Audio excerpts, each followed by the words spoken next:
అంటే డయాగ్రాండ్ వాడితే మనం మెడిసిన్స్ వాడడం తగ్గించవచ్చు. మనం తగ్గించకూడదు. డాక్టర్లు తగ్గించే అవకాశం డాక్టర్లకి అంటే మనం షుగర్ ఇస్తాం. కంట్రోల్ అవుతుంది ఇది ఖచ్చితంగా. వాడిన ఎందుకంటే తర్వాత. ఈ ప్రోటీన్ వల్ల మజిల్ మాస్ పెరిగితే షుగర్ కంట్రోల్ అవుతుంది. ఇప్పుడు దీంట్లో 5 సోర్సెస్ మీరు చూసినారంటే whey, casein, soya, brown rice, green pea. ఈ 5 సోర్సెస్ నుంచి ప్రోటీన్ ఉంటుంది. డయాగ్రాండ్ అనేది ఒక బ్యాలెన్స్డ్ డయాబెటిక్ సప్లిమెంట్.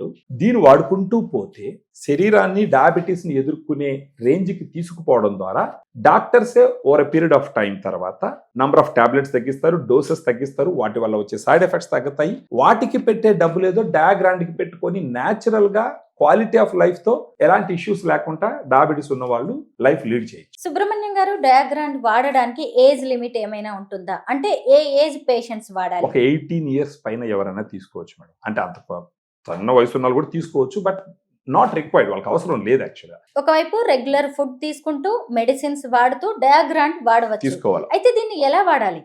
దీంట్లో మామూలుగా వచ్చేసి రోజుకు 2 సార్లు తీసుకోవాలండి. మార్నింగ్ ఒకసారి, ఈవినింగ్ ఒకసారి తీసుకోవాలి. మార్నింగ్ వచ్చి 2 levelled scoop powder 120 ml water కానీ మిల్క్లో కానీ కలుపుకోవాలన్నమాట. ఒక బ్రేక్ఫాస్ట్ ముందర ఒక half an hour 45 minutes before తీసుకుంటే రోజుకు 2 సార్లు తీసుకోవాలి. ఒక పూట తీసుకునేదానికి 50 రూపాయలు ఖర్చు అవుతుంది. 2 పూటలు తీసుకునేదానికి 100 రూపీస్ ఖర్చు అవుతుంది. సో ఒక మంత్లో వచ్చేసి 3000 రూపీస్ ఖర్చు అయ్యేదానికి అవకాశం ఉంటుంది.